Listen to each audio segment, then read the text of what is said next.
जय हिंद एवरीवन, स्वागत है आपका वीनेशन ट्रिपल वन के एक नए एपिसोड में, जहां आपके लिए लेकर आते हैं इंडियन डिफेंस की प्रमुख अपडेट्स को सबसे पहले। तो चैनल को सब्सक्राइब करना मत भूलिएगा।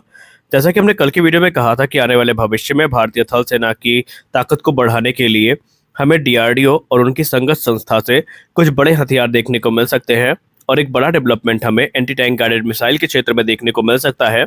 तो अब यहाँ पर एक नहीं बल्कि तीन तीन जो एंटी टैंक गाइडेड मिसाइल हैं, ये सेम टाइम में भारतीय थल सेना में इंडक्ट करी जा सकती हैं। अब अगर हम इनके नाम की बात करें तो इसमें पहला नाम जो सामने आ रहा है वो Nag man portable anti tank guided missile को लेकर आ रहा है। और हाल ही में जो man portable anti tank guided missile है, इसके सक्सेसफुल टेस्ट भी आयोजित किए गए हैं, जहां पर इसने अपनी कैपेबिलिटी का बखूबी वहां पर प्रदर्शन किया। और उसके बाद दूसरा जो नाम है वो होने वाला है अमोक 3 का। अमोक 3 भी एक एंटी टैंक गाइडेड मिसाइल है। और तीसरी जो मिसाइल होने वाली है ये अशिबल होने वाली है, जो कि इस समय अंडर डेवलपमेंट है, और माना जा रहा है कि सेम टाइम पर ये सर्विस में इंडक्ट करी जाएंगी। और इनके आने के बाद भारतीय थल सेना की जो anti tank guided missile capability है ये कई गुना ज़्यादा बढ़ जाएंगी, क्योंकि हम सब जानते हैं एंटी टैंक गाइडेड मिसाइल को मॉडर्न वॉरफेयर का सबसे घातक वेपन माना जा रहा है। फिर चाहे आप रशिया यूक्रेन युद्ध ले लें या कोई भी युद्ध ले लें, वहाँ पर इनकी जो भूमिका रही है वो काफ़ी खतरनाक रही है। और इनकी वजह से रशिया और यूक्रेन दोनों को टैंक्स का बड़ा नुकसान उठाना पड़ा है। सिर्फ टैंक्स ही नहीं बल्कि आर्मर्ड व्हीकल और बंकर्स को तबाह करने में भी ये मिसाइल आजकल एक महत्वपूर्ण भूमिका निभा रही हैं। जैसा कि आपको पता है कि भारत में सुपर सुखोई प्रोग्राम की शुरुआत ऑलरेडी हो चुकी है। अब यहाँ पर इंतजार की बात हम वो कह लें तो एक औपचारिकता ही है, वरना जो अपग्रेड है ये ऑलरेडी शुरू हो चुका है। तो इसी क्रम में भारत के रक्षा मंत्रालय के द्वारा 21,000 करोड़ रुपए की जो राशि है ये अप्रूव करी गई है, जहां पर 230 नए जो जेट इंजन हैं इनकी बात की गई है, जो कि सुखोई 30 MKI की फ्लीट में इस्तेमाल किए जाएंगे। और ये जो अपग्रेड प्रोग्राम होगा ये हिंदुस्तान एरोनॉटिक्स लिमिटेड के द्वारा पूरा किया जाएगा।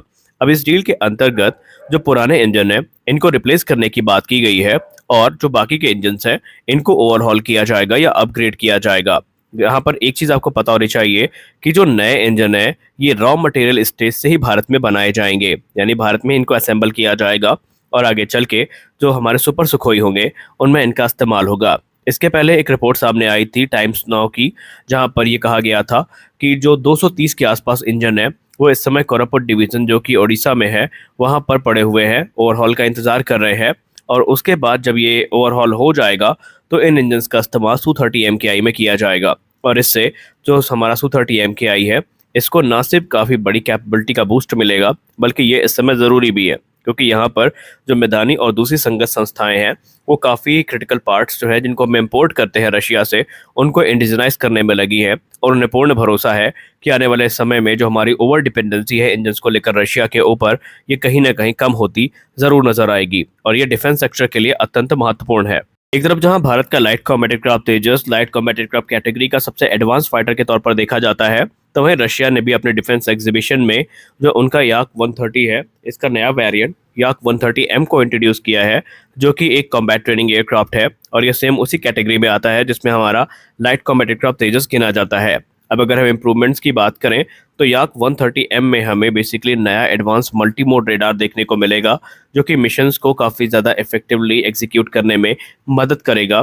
तो वहीं इसमें एडवांस सेंसर जो है वो इस्तेमाल किए गए हैं, और इनमें इस्तेमाल किया जाने वाले जो आर्मामेंट है इनको भी काफ़ी ज़्यादा इम्प्रूव किया गया है। सबसे खास बात यह है कि ये 4 इलेक्ट्रॉनिक वॉरफेयर पॉड्स को कैरी करने में सक्षम होगा, और इसमें जो नया कम्युनिकेशन सिस्टम है ये भी इस्तेमाल किया गया है।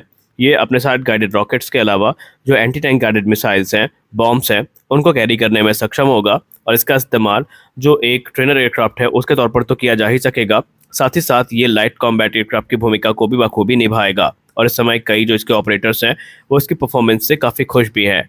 हालांकि आपको बता दें कि ये ठीक उसी कैटेगरी में आता है जिसमें हमारा लाइट कॉम्बैट एयरक्राफ्ट तेजस है, और इसे एज अ तेजस का कॉम्पेटिटर देखा जाता है।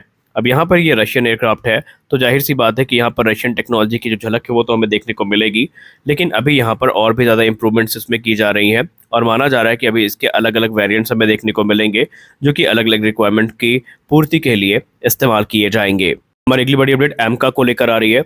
एडवांस मीडियम कॉम्बैट एयरक्राफ्ट को लेकर टाइमलाइन में कह दिया गया है कि 2035 तक ये भारतीय वायुसेना का हिस्सा बन सकते हैं, और उसके बाद भारतीय वायुसेना में एक बड़ी संख्या में इनको इंडक्ट किया जाएगा। लेकिन एक सबसे बड़ा जो प्रश्न है उसको विराम दे दिया गया है, वो है फॉरेन कोलैबोरेशन का, क्योंकि एमआरएफए में हमने एक चीज़ तो देखी है, जितने भी फॉरेन कॉम्पिटिटर्स हैं उन सब ने ये कहा है कि अगर उनको सेलेक्ट किया जाता है तो वो भारत के AMCA प्रोग्राम में जो अपनी सहभागिता है उसको सुनिश्चित करेंगे और भारत को हर ज़रूरी मदद मुहैया करवाएंगे। तो अब मिनिस्ट्री ऑफ डिफेंस की तरफ से इशारे कर दिए गए हैं कि AMCA डेवलपमेंट प्रोग्राम में कोई विदेशी सहायता नहीं ली जाएगी, बल्कि ये टोटली इंडिजिनस प्रोग्राम होने वाला है। इसमें पब्लिक और प्राइवेट सेक्टर की भूमिका अहम होगी और यही मिलकर के आगे इस एयरक्राफ्ट प्रोग्राम को वास्तविकता का रूप देंगे। आपको बताते चले कि AMCA के लिए ऑलरेडी कुछ क्रिटिकल टेक्नोलॉजीज विकसित की जा चुकी हैं, तो कुछ विकसित की जा रही है और माना जा रहा है कि 2026 में इसका रोल आउट हमें देखने को मिल सकता है और 2027 में इसकी पहली उड़ान भी हमें देखने को मिल सकती है। टोटल 5 प्रोटोटाइप AMCA के अप्रूव किए गए हैं, जिनके लिए 15,000 करोड़ रुपए की राशि already cabinet committee on security ने आवंटित कर दी है। अब इन 5 प्रोटोटाइप्स का इस्तेमाल टेस्टिंग फेज में किया जाएगा। हालांकि जब ये फुल फ्लेज प्रोडक्शन में आएंगे तो जो प्रोडक्शन यूनिट होंगी वो तकरीबन 50 से 60% तक सस्ती होंगी अभी प्रोटोटाइप्स की तुलना में। हालांकि ये जो प्रोटोटाइप होंगे ये IOC के साथ आएंगे, यानी इनिशियल ऑपरेशन क्लियरेंस के साथ में आएंगे और आगे चल के इस सर्विस में भी इंडक्ट किए जा सकेंगे। आपको बताते चले कि AMCA स्टेल्थ और नॉन स्टेल्थ दोनों मोड में ऑपरेट किया जा सकता है। नॉन स्टेल्थ मोड में अगर ये ऑपरेट किया गया तो ये अपने साथ 6500 किलोग्राम तक के वेपन पेलोड को कैरी कर सकेगा, जिसमें air to air missile, air to ground missile और दूसरे जो पॉड्स हैं वो ये कैरी करने में सक्षम होगा। और वहीं अगर हम स्टेल्थ मोड की बात करें तो ये अपने इंटरनल वेपन बे में 1500 किलोग्राम तक के जो वेपन्स हैं उनको कैरी करने में सक्षम होगा, जिसमें मुख्यतः एयर टू एयर मिसाइल्स को शामिल किया जाएगा। AMCA Mark 1 को पावर करने के लिए F414 इंजन का इस्तेमाल किया जाएगा, जबकि AMCA Mark 2 को पावर करने के लिए स्वदेश निर्मित 110 किलोटन थ्रस्ट क्लास का इंजन यूज होगा। AMCA की टोटल 7 स्क्वाड्रन भारतीय वायुसेना के द्वारा इंडक्ट करी जाएंगी, जिसमें से AMCA Mark 1 की 2 स्क्वाड्रन होंगी और बाकी की जो 5 स्क्वाड्रन है वो AMCA Mark 2 की होंगी और आगे चल के रिक्वायरमेंट्स के हिसाब से ये नंबर्स बढ़ भी सकते हैं। इसकी पूर्ण संभावना यहाँ पर आकी गई है। हालांकि अगर हम पूरी रिपोर्ट की बात माने तो अब फंड्स को इशू करने के बाद जो मेटल कटिंग है वो तो हो ही चुकी है, साथ ही साथ जो विशेष मटेरियल्स हैं इसके निर्माण के लिए वो भी तैयार किए जा चुके हैं। और अगली बड़ी अपडेट भारतीय थल सेना को लेकर आ रही है। आप सबको पता है कि इस वर्ष की शुरुआत में एक रिपोर्ट सामने आई थी, यहाँ पर कहा गया था कि अमेरिका के द्वारा भारतीय थल सेना को जो पहले 3 हेलीकॉप्टर हैं फर्स्ट बैच में, ये मई से जून तक डिलीवर कर दिए जाएंगे। लेकिन अब इसमें एक दुखद खबर सामने आई है। सप्लाई चेन इश्यूज के चलते और कुछ टेक्निकल खामियों के चलते अभी ये डिलीवरी पूरी नहीं हो पाएगी और अभी अनिश्चित काल तक के लिए ये स्थगित कर दी गई है। अभी कोई नई टाइमलाइन भी सामने नहीं आई है जहां पर स्पष्ट किया गया हो कि ये अपाचे अटैक हेलीकॉप्टर भारतीय थल सेना को डिलीवर किए जाएंगे। हालांकि भारतीय थल सेना ने जो पहली स्क्वाड्रन है अपाचे की इसको रेज कर लिया है राजस्थान में, लेकिन अभी इन्हें पहले हेलीकॉप्टर्स का इंतजार है। अब यहाँ पर गौर करने वाली बात एक ये है कि 6 की संख्या में जो ये हेलीकॉप्टर्स हैं इनका ऑर्डर 2020 में प्लेस किया गया था और भारतीय वायुसेना ऑलरेडी 22 की संख्या में इन हेलीकॉप्टर्स को ऑपरेट करती है और इन्होंने अपनी कैपेबिलिटी को बाखूबी साबित भी किया है। तो आज के इस वीडियो में बस इतना ही। आशा करते हैं कि यह वीडियो आपको अच्छी लगी होगी। वीडियो अच्छी लगी तो वीडियो को लाइक करिए, नए चैनल को सब्सक्राइब करिए। मिलते हैं अगले वीडियो में, तब तक के लिए जय हिंद।